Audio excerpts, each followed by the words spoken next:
নমস্কাৰ বন্ধু বান্ধৱীসকল, আপোনালোক সকলোকে স্বাগতম জনাইছোঁ study hub YouTube চেনেললৈ।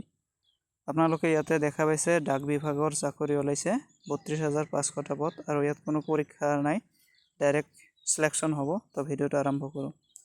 Indian post GDS recruitment 2025 apply online post দিয়া আছে আৰু ইয়াতে 10 পাছ হ'লে আপোনালোকে আবেদন কৰিব পাৰিব। হায়াৰ সেকেন্ডাৰী পাছ হ'লেও আপোনালোকে কৰিব পাৰিব, নাইবা যিসকলে গ্ৰেজুৱেট কমপ্লিট কৰিছে তেওঁলোকে ইয়াতে আবেদন কৰিব পাৰিব। তো ইয়াৰ কাৰণে আপোনালোকৰ নিশ্চয় বয়সৰ সময়সীমা আছে, নাইবা এতিয়া আমি অভাৰভিউখিনি চাওঁ। তো ইয়াতে ভেকেঞ্চি ওলাইছে GDS ভৰ্তি 2025 আৰু অৰ্গেনাইজ কৰিছে ইণ্ডিয়া পোষ্ট, ডাক বিভাগে কৰিছে। আৰু পোষ্ট আছে গ্ৰামীণ ডাক সেৱক, তাৰপিছত আছে ব্ৰাঞ্চ পোষ্ট মাষ্টাৰ আৰু এছিষ্টেণ্ট ব্ৰাঞ্চ পোষ্ট মাষ্টাৰ, আৰু টোটেল পোষ্ট আছে 32,500টা। তো ইয়াৰ কাৰণে আপোনালোকে আবেদন কৰাটো নিশ্চয় অনলাইন মাধ্যমতে কৰিব লাগিব, আৰু এইটো কৰা হৈছে অল ইণ্ডিয়া বেচিছত, মেল এণ্ড ফিমেল মানে পুৰুষ আৰু মহিলা সকলোৱে আবেদন কৰিব পাৰিব। তো India post GDS recruitment 2025 salary ইয়াতে আৰম্ভণি হ'ব 10,000ৰ পৰা আৰু বাঢ়ি বাঢ়ি গৈ শেষত পাব 29,380। আৰু ইয়াৰ কাৰণে বয়সৰ সময়সীমা নিৰ্ধাৰিত কৰি দিছে। মিনিমাম বয়স হ'ব লাগিব 18 বছৰ আৰু মেক্সিমাম বয়স হ'ব লাগিব 40 বছৰ।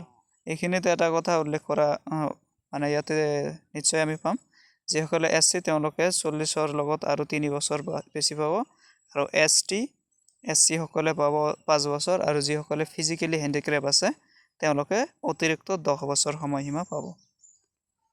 তাৰমানে এইটো আমাৰ ভাৰত চৰকাৰৰ এটা ৰুল। আৰু ইয়াৰ কাৰণে এপ্লাই ফিজ দিয়া আছে। জেনেৰেল আৰু OBC যিসকল আছে তেওঁলোকে 100 টকা এটা পে'মেণ্ট কৰিব লাগিব অনলাইনৰ সময়ত, আৰু যিসকলে ST SC PWD আছে তেওঁলোকৰ কাৰণে কোনো পে'মেণ্ট কৰিব নালাগিব। আৰু পে'মেণ্ট মাধ্যমটো হৈছে অনলাইন বাই ক্ৰেডিট কাৰ্ড নাইবা ডেবিট কাৰ্ড। আপোনালোকে এইটো নিশ্চয় গম পাব। আৰু সিলেকশ্যন প্ৰচেছটো হ'ব নো এক্সাম, কোনো ধৰণৰ পৰীক্ষা নহ'ব। আপোনালোকৰ 10 নাইবা 12 নাইবা গ্ৰেজুৱেশ্যনৰ মাৰ্ক হিচাপত সিলেকশ্যন কৰিব। আৰু ইয়াৰ কাৰণে এডুকেশ্যনেল কোৱালিফিকেশ্যন এইটো আগতে কোৱা হৈছে। তাৰপিছত ইম্পৰ্টেণ্ট ডকুমেণ্টছ কি বস্তু লাগিব, মানে আবেদন কৰোঁতে কি আপোনালোকৰ লাগিব। পাছপৰ্ট সাইজ ফটোগ্ৰাফ এটা লাগিব, ছিগনেচাৰ, আধাৰ কাৰ্ড এইটো ID হিচাপে দিব লাগিব। তাৰপিছত মোবাইল নাম্বাৰ আৰু ইমেইলটো বাধ্যতামূলক কৰি দিছে, এডুকেশ্যনেল চাৰ্টিফিকেট, মাৰ্কশ্বিট।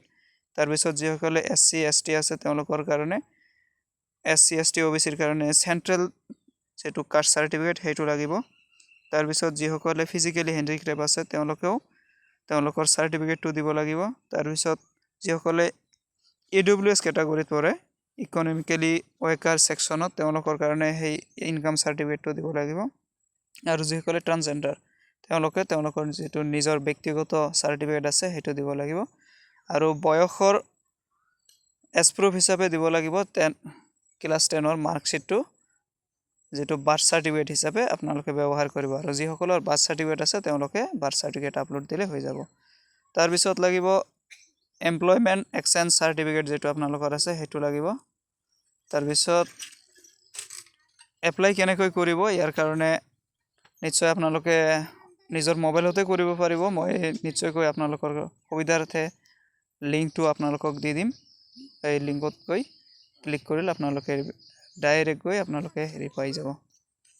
আৰু ষ্টাৰ্টিং হৈছে আপোনালোকৰ অক্টোবৰ মাহৰ, মানে এই মাহৰ পৰাই আৰম্ভ হৈছে, আৰু অন্তিম তাৰিখ হ'ব নৱেম্বৰ, অহা মাহলৈ থাকিব।